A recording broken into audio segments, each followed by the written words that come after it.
प्रथम अवस्थी जी जयपुर से। दादा बख्शिए।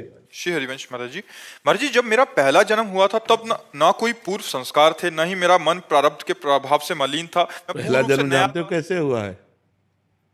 ब्रह्म स्वरूप हुआ है। एको हम बहुश्यामा, मैं एक बहुत रूपों में हो जाऊं, वही परमात्मा जो तत्त्वमसि, तत् वही त्वम असि, तुम ही हो, ये वेद कह रहा है। वही एक परमात्मा अपने इतने स्वरूप बना लिए, जड़ चैतन्य स्त्री पुरुष अच्छा बुरा, वो सब रूप उसी के हो गए। अब उस स्वरूप को भूल गया इस शरीर पे आके। अब आप अपने को आत्मा मानते हैं, आप अपने को शरीर मानते हैं। ईमानदारी से देखो, आप अपने को शरीर मानते हैं ना, ये भूल हो गई। अब जब से भूल हुई और कर्म करना शुरू किया तो फंसते चले गए। तब से आज तक हम मुक्त नहीं हो पाए। उसी भूल को मिटाने के लिए हमें सत्संग मिल रहा है, हमें मनुष्य जन्म है। हमें पहले जन्म तक नहीं जाना, हमें आज के जन्म को सुधारना है। पहला हमारा जन्म तो ब्रह्म स्वरूप था, निर्मल था, कोई हमने पाप नहीं किए थे, तो उस समय तुम्हें कोई कष्ट भी नहीं मिला। अब तुम नए जब कर्म किए और फिर तुम्हारा उस कर्म का परिणाम आया, तब भोग शुरू हो गए। पहला कर्म ब्रह्म स्वरूप, पहला निर्मल आनंद स्वरूप, कभी आप दुख नहीं भोगे, लेकिन आपने दुख भोगने के कर्म शुरू कर दिए, तब से आप दुख भोगना शुरू कर दिए। अब वो पहले से अब तक कितना समय लग गया, आज तक कोई नहीं बता सकता, क्योंकि माया की अचिंत गति है, सृष्टि अनादि है। अनादि माने इसका कहीं लेखा जोखा नहीं कि अमुक संवत्सर अमुक तारीख से सृष्टि शुरू हुई, ऐसा नहीं है।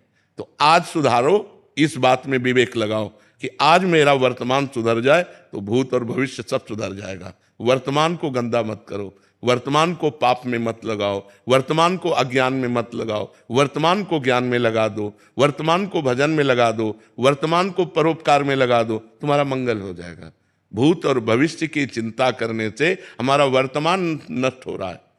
हमें वर्तमान को सुधारना, यही विवेक है। वर्तमान सुधार लिया तो जितने जन्म हो गए सब सुधर जाएंगे, सबका बराबर हिसाब किताब हो जाएगा। और अगर नहीं तो फिर पुनरपि जननम पुनरपि मरणम पुनरपि जननी जठरे शयनम, बार बार ये चक्र चलता रहेगा। समझ में आ रहा है आपकी? ऐसा पॉसिबल है क्या कि ये कलयुग में ये मेरा पहला ही जन्म है?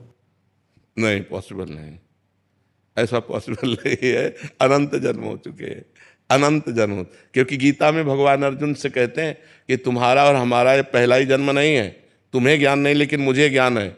बहुत बार हमारे तुम्हारे जन्म हो चुके हैं। तो हमारे तुम्हारे में अर्जुन की उसमें हम सब आ गए, और भगवान कि हमारे तुम्हारे बहुत बार जन्म हो चुके हैं। तो बहुत बार जन्म हो चुके हैं, हमारा तुम्हारा पहला पॉसिबल भी नहीं है, इम्पॉसिबल।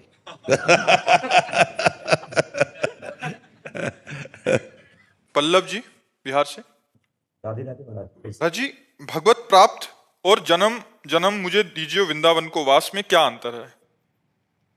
भगवत प्राप्त में है जैसे तरंग समुद्र में लीन हो गई, और इसमें है कि हमें बार बार, जैसे दो चीटा है और एक बोरा चीनी में लगे, तो एक चीनी के साथ कड़ाह में पहुंच गया और चीनी में घुट गया, और एक है चीनी के बोरा के बाहर लगा हुआ, चीनी का स्वाद ले रहा है। ये जन्म जन्म है स्वाद लेना, और वो है चीनी बन जाना। मोक्ष प्रभु आप बताएं। भगवत प्राप्ति का मतलब तो भगवत 5 प्रकार के मोक्ष होते हैं भगवत प्राप्ति में। सारूप्य, सानिध्य, सारिष्ट, एकत्व, जैसे होते ना कि भगवान के स्वरूप को प्राप्त हो जाना, भगवान के समान वैभव प्राप्त हो जाना, भगवान में मिल जाना। तो जो वास्तविक भगवत प्राप्ति है वो भगवान में मिल जाना है। इसे जो भगवान के सानिध्य की प्राप्ति है, अब जैसे जन्म जन्म रति राम पद यह वरदान नान भरत जी मांग रहे हैं, और जैसे जन्म जन्म वृंदावन में बात, तो इसका जन्म का तात्पर्य कि जन्म तो होगा लेकिन कर्म बंधन से नहीं, भगवत प्रेम स्वरूप में होगा। अब वो जिस भाव में मगन है, भगवान मेरे स्वामी, भगवान मेरे सखा, भगवान मेरे पति, भगवान मेरे पुत्र, भगवान जो जिस भाव से, अब उसी भाव में, जैसे नरसिंह मेहता जी, मीरा जी, अब इनका जन्म कर्म बंधन से थोड़ी है, ये तो जगत मंगल करने के लिए आए, ये तो जगत पावन करने के लिए। जैसे महाप्रभु चैतन्य देव, ये बड़े बड़े आचार्य, वल्लभाचार्य, निम्बार्काचार्य, ये भगवत स्वरूप है, ये भगवान में निमग्न है, ये कर्म बंधन से युक्त नहीं। तो ये हजारों बार जन्मे तो माया इनको स्पर्श थोड़ी करेगी, ये माया मुक्त करने आते हैं। तो ये जो बार बार हम जन्म मांगते हैं, तो हम इसलिए मांगते हैं कि हम आप में आप होकर मिलना नहीं चाहते। हम आपके दास होकर आपकी सेवा करना चाहते हैं। मुझे बार बार जन्म मिले, मैं आपके भक्तों का संग करूं और आपका नाम कीर्तन करके रोऊं, आपकी कथा कीर्तन में निरंतर डूबा रहूं, आपकी सेवा। मुझे ऐसी गति नहीं चाहिए कि मैं आपके समान बैठूं या आपके समान वैभव वाला बनूं या आप में लीन हो जाऊं। मुझे नहीं, आपके प्रेम में डूबूं। तो प्रेमी भक्तों ने भगवान के सानिध्य से भी बढ़कर भगवान के प्रेम को माना। इसीलिए जहां भी प्रेमी भक्त की मांग होती, जैसे भरत जी मांग कर रहे हैं, अर्थ न धर्म न काम रुचि गति न चाहो निर्वाण, जन्म जन्म रति राम पद यह वरदान। मेरा बार बार जन्म हो, लेकिन रति माने प्रेम, भगवान से प्रेम हो। भगवान के सानिध्य को नहीं मांगा, भगवान के प्रेम को मांगा। और जेहि जोनि जन्मो कर्म बस, तहां राम पद अनुराग हूं। अनुराग माना, सीता राम चरण रति मोरे, अनुदिन बढ़े अनुग्रह तोरे। प्रीति को जहां प्रधान माना गया, वहां भगवान के सानिध्य की जरूरत नहीं मांगी, वहां भगवान के प्रेम को मांगा कि बार बार मेरा जन्म हो, मैं आपके नाम कीर्तन, आपके प्रेम में, आपके चिंतन में पूरा जीवन व्यतीत करूं। भक्तों की मांग, जिन्होंने प्रेम को प्रधान माना, उन्होंने मांग की है। ये प्रेमी जनों की मांग होती है। जैसे हमारे यहाँ हरिवंश महाप्रभु कहते हैं, यत्र यत्र मम जन्म कर्म भीर नारके परमे पदे थवा, राधिका रत निकुंज मंडली तत्र तत्र हृदय में विराजताम।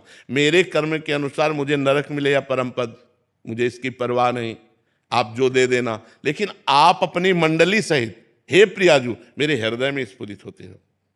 मेरे हृदय में आपका चिंतन चल रहा है, आपके प्रेम में विकल है। मुझे और कोई परम पद नहीं चाहिए, और कोई भगवत प्राप्ति नहीं चाहिए। जैसे भगवत प्राप्ति ध्रुव जी को हुई तो अटल पदवी में विराजमान है। अलग अलग भगवत प्राप्ति के स्वरूप हैं, कोई सारिष्ट, कोई सामीप्य, कोई सायुज्य, कोई एकत्व। लेकिन प्रेमी जन दीयमानम न गृहणंती बिना मत सेवनम जना। प्रेमी जन इन 5 मोक्षों को भी स्वीकार नहीं करते, इस भगवत प्राप्ति को भी स्वीकार नहीं करते। वो ये स्वीकार करते हैं कि रात दिन मैं आपके प्रेम में रोता रहूं, बार बार मेरा जन्म होता रहे। अलग अलग प्रेमियों की मांग है। कोई प्रेमी कहता है बस अब हो गया, अब इस संसार में मेरा जन्म न हो, मैं सदैव आपके सानिध्य में रहकर आपके श्रीअंग की सेवा करूं, मैं संसार में नहीं आना चाहता। तो अलग अलग भक्तों की भावनाएं हैं, लेकिन प्रेमी जन जो है वो किसी भी तरह की ऐसी भगवत प्राप्ति नहीं चाहते जिसमें भगवान में लीन होना हो, भगवान के प्रेम में लीन होना वो मानते हैं। मोक्ष 5 प्रकार का माना गया है, वो उसी में माना गया जैसे समुद्र में तरंग लय हो गई। महाराज, आप राम जी की प्राप्ति के लिए क्या करते हैं? राम राम राम राम, नाम में बड़ी सामर्थ्य है। राम राम राम राम जी जौलो तू न जपी है, तौलो तू कहूँ जाए तिहू ताप तपी है।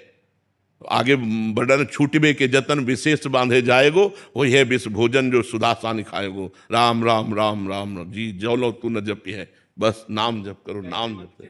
गायत्री मंत्र के माध्यम से भी इस अवस्था को प्राप्त कर सकते हैं, सबसे जो श्रेष्ठ अवस्था। जब गायत्री मंत्र जपोगे, फिर आप आगे देखना कि अवस्था क्या प्राप्त होती है, अपने आप नाम में आ जाओगे।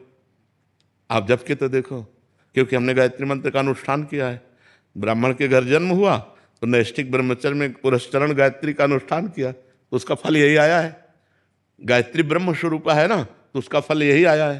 तो जो हम तुम्हें बता रहे हैं, तो चाहे गायत्री जप लो, फिर परिणाम में देख लो, नहीं तो अभी परिणाम पकड़ लो, राधा राधा राधा राधा राधा, सर्व मंगल हो जाएगा। गायत्री भी राधा है, राधा भी गायत्री, एक ही स्वरूप ही है।